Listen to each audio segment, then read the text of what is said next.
চরাঞ্চল থেকে ফরিদপুর এই শহরে আসার একমাত্র যোগাযোগ মাধ্যম হচ্ছে এই ট্রলার এবং এই যে টেপুরাকান্দি ঘাটে আমি এই মুহূর্তে দাঁড়িয়ে আছি এবং এই ঠিক ঘাটের ওই পারেই এই ফরিদপুর সদর উপজেলার নর্থ চ্যানেল ইউনিয়ন এবং এই ইউনিয়নের যারা বাসিন্দা তারা কিন্তু এই ট্রলারের মধ্য দিয়েই কিন্তু তারা এই চলাচল করেছেন। তবে স্থানীয় যে এই চরবাসী তাদের দীর্ঘদিনের একটা অভিযোগ যে এখানে সরকারি যে নির্ধারিত ভাড়া ট্রলার ভাড়া সেই ভাড়ার চাইতে অতিরিক্ত ভাড়া এখানে নেওয়া হয়ে থাকে।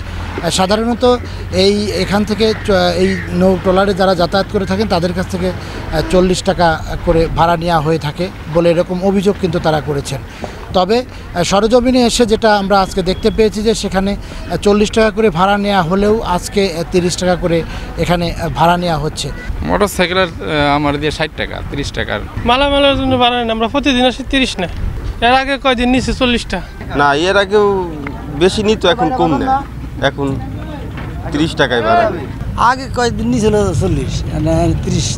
এই স্থানীয় চরের বাসী যারা তারা কিন্তু জেলা প্রশাসক এবং উপজেলা নির্বাহী কর্মকর্তার কাছে কিন্তু একটা অভিযোগ দেন এবং এই অভিযোগের প্রেক্ষিতেই উপজেলা নির্বাহী কর্মকর্তা তিনি সরজমিনে এখানে আসেন এবং তিনি আসার পরেই কিন্তু এখানে একটি টোল চার্ট এখানে টাঙিয়ে দেন এবং তারপর থেকেই কিন্তু এই গত 2 দিন যাবৎ ভাড়া 30 টাকা করে নেওয়া হচ্ছে বলে স্থানীয় বাসিন্দারা জানিয়েছেন। তবে মাঝে মধ্যেই কিন্তু লোক দেখানো 30 টাকা হলেও কিন্তু আবার 40 টাকাও কিন্তু তাদের কাছ থেকে নেওয়া হচ্ছে।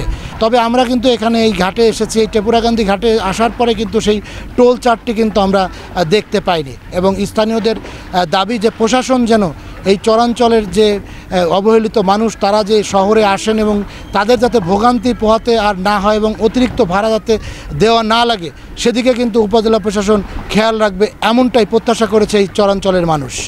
শিকদার সজল, সময় সংবাদ, ফরিদপুর।